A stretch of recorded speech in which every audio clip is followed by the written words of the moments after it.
আসসালামু আলাইকুম রহমতুল্লাহ ওবরকাতুহ। আমি রুহুল আমিন। আজকের ভিডিওতে আমরা আলোচনা করব আনসাররা যে আন্দোলন করতেছে সেটা সম্পর্কে।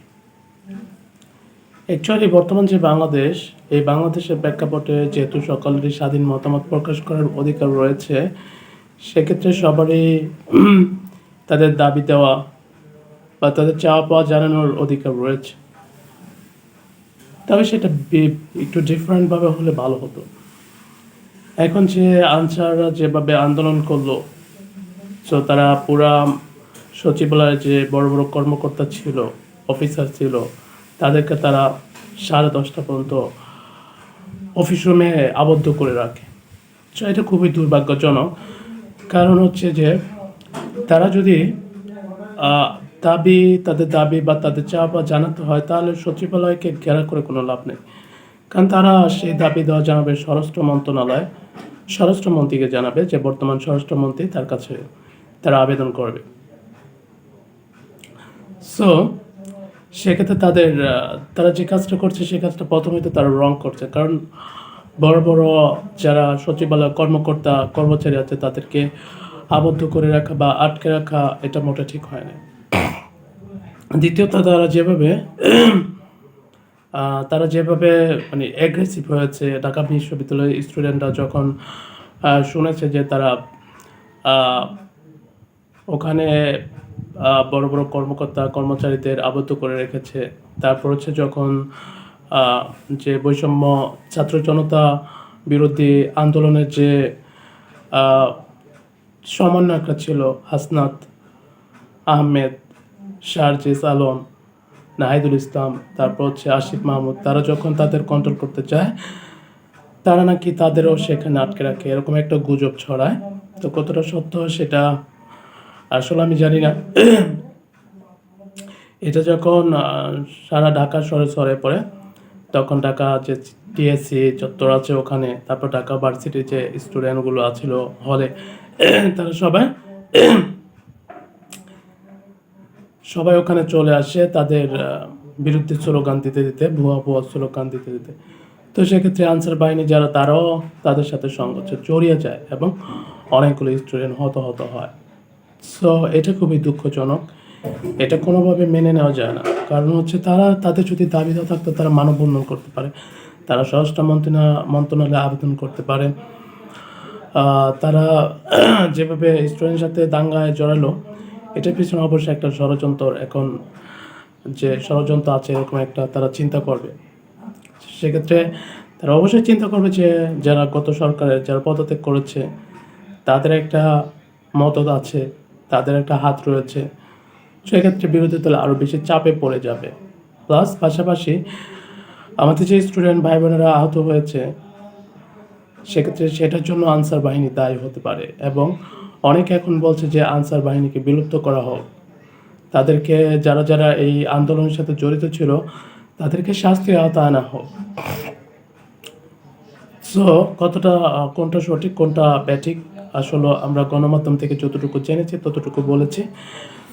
সো আনসার বাহিনী স্টুডেন্টের সাথে সংঘর্ষে জড়িয়েছে, এটা সঠিক। সো এটা একদম তাদের ঠিক হয় নাই। যে স্টুডেন্টগুলো আহত হয়েছে, সমন্বয়ক হাসনাত আহমেদ ভাই, উনি হাসপাতালে ভর্তি ছিলেন, উনি গুরুতর আহত হয়ে গেছেন। এখন যারা সমন্বয়ক আছেন, তারা মনে করবেন যে এটা হয়তো বা একটা কি বলে যে ষড়যন্ত্রর মাধ্যমে তারা এটা করছে, বা তাদেরকে পিছন থেকে কেউ কলকাঠি নাড়ছে, তাদেরকে পরিচালনা করছে, এরকম কিছু ভাবা হবে। তো সেক্ষেত্রে আমি বলবো যে এটা খুবই দুঃখজনক হয়েছে। যদি তারা আন্দোলন করতে, ওকে ফাইন, আন্দোলন তারা করতে পারে, মানববন্ধন তারা করতে পারে, কিন্তু তারা সরকারি কর্মচারী বা সচিবালয় ঘেরাও করে রাখা, তাদেরকে আবদ্ধ করে রাখা, ইট ইজ নট ফেয়ার।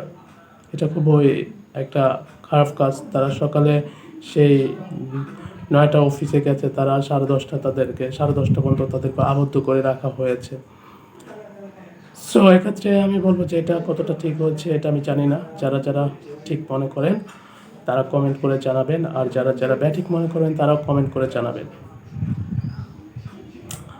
আর যারা ফেসবুক থেকে ভিডিওটা দেখছেন, তারা ফেসবুক পেজটা ফলো করে রাখবেন।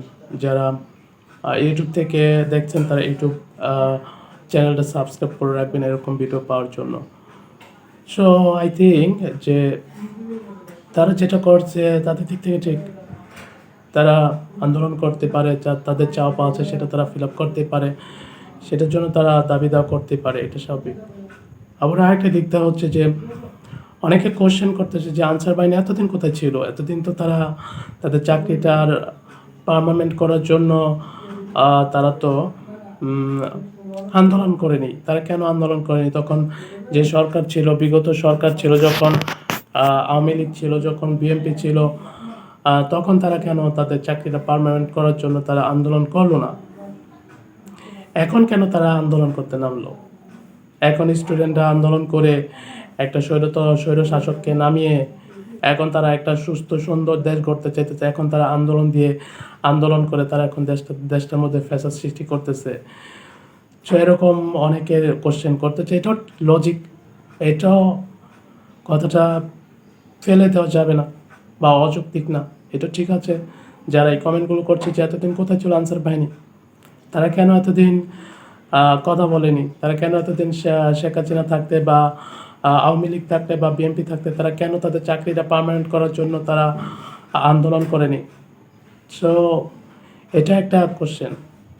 আমি মনে করবো যে সবার দিক থেকে সবই লজিক, তবে যেটা হয়েছে সেটা খুবই দুর্ভাগ্যজনক এবং খুবই শোকাহত যে স্টুডেন্ট এবং আনসার বাহিনীর জন্য সাথে যে একটা সংঘর্ষ ঘটে গেল, এর মধ্যে যে কত স্টুডেন্ট আহত হয়েছে বা যদি কোনো আনসার বাহিনী আহত হয়ে থাকে সেটা তাদের ফ্যামিলির জন্য খুবই একটা মর্মদায়ক বা খুবই বরাকান্ত হবে। সো আমরা আশা করবো এই ধরনের ঘটনা আমরা যাতে করে এড়িয়ে যেতে পারি, এবং যদি কারো কোনো কিছু চাওয়া থাকে সেটা অবশ্যই তারা মানববন্ধনের মাধ্যমে করতে পারে, এরকম সংঘর্ষে না জড়িয়ে বা একজনকে আবদ্ধ না করে। এখন হয়তো বা অনেকে বলবেন যে স্টুডেন্টরা তো একই কাজ করছে, যে তারাও তো আন্দোলন করছে। হ্যাঁ, তারা আন্দোলন করছিল, প্রথম যে আন্দোলন ছিল সেটা শুধু কোটা আন্দোলন ছিল, কিন্তু কোটা আন্দোলনটা যদি সরকারে তখন যদি 2-1 দিন টাইম নিয়ে সেটা যদি তারা করে দিত, যে সংশোধন করে দিত, তাহলে কিন্তু এই আন্দোলনটা এত বড় হতো না, আর সরকারের পতন হতো না। যাক, আসলে এটা আওয়ামী লীগের ভাগ্যে ছিল, সেটা হয়ে গেছে। এখন হয়তো বা অনেকে বলবেন এটা ঠিক আছে, অনেকে বলবেন ঠিক আছে না। আমি যৌক্তিক বা অযৌক্তিকের মধ্যে যেতে চাই না। এখন তর্ক বিতর্ক সারাদিন করলেও সেটা শেষ হবে না। ঠিক আছে, যেটা ঘটে গেছে সেটা ঘটেই গেছে। এখন দেখা যাক আমাদের বাঙালির ভাগ্যে কী আছে, বা যারা নতুন দায়িত্ব নিয়েছে তারা কতটুকু আমাদের দেশের জন্য কাজ করতে পারে।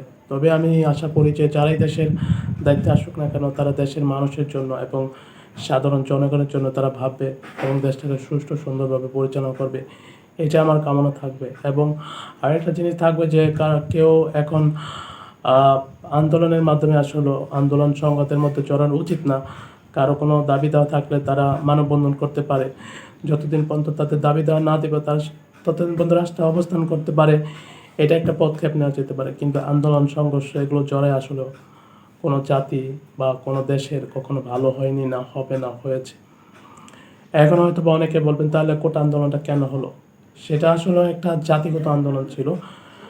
সেটা কোনো একটা গোষ্ঠীর না, না কোনো পুলিশের, না কোনো আনসারের, না কোনো সেনাবাহিনীর, হ্যাঁ, না কোনো একটা অন্য সম্প্রদায়ের। এটা ছিল সকল জাতির জন্য একটা আন্দোলন, সেটা কোটা আন্দোলন ছিল সকল স্টুডেন্টদের জন্য। সো সেটার সাথে আর জাতিগত আন্দোলন এটা দুইটা ভিন্ন।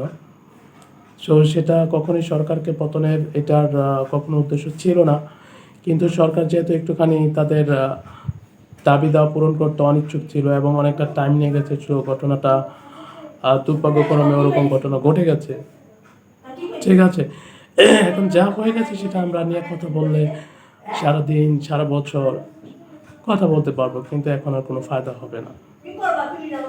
সো আমি এটুই আশা করব যে যারা এখন দায়িত্ব আছে তাদেরকে আমাদের সহযোগিতা করা ছাড়া আরও কোনো ওয়ে নাই। আমরা তাদের সহযোগিতা করব, আমাদের দেশটাকে আমরা উন্নতি এবং সমৃদ্ধির পথে এগিয়ে নিয়ে যাব। এবং কেউ দাঙ্গা হাঙ্গামা এগুলো না করে যাদের দাবি দেওয়া সেটা সে সুষ্ঠুভাবে অনশন করে বা অহিংস আন্দোলনের মাধ্যমে সেটা তারা পূরণ করতে পারে। তা যে পর্যন্ত আল্লাহ হাফিজ।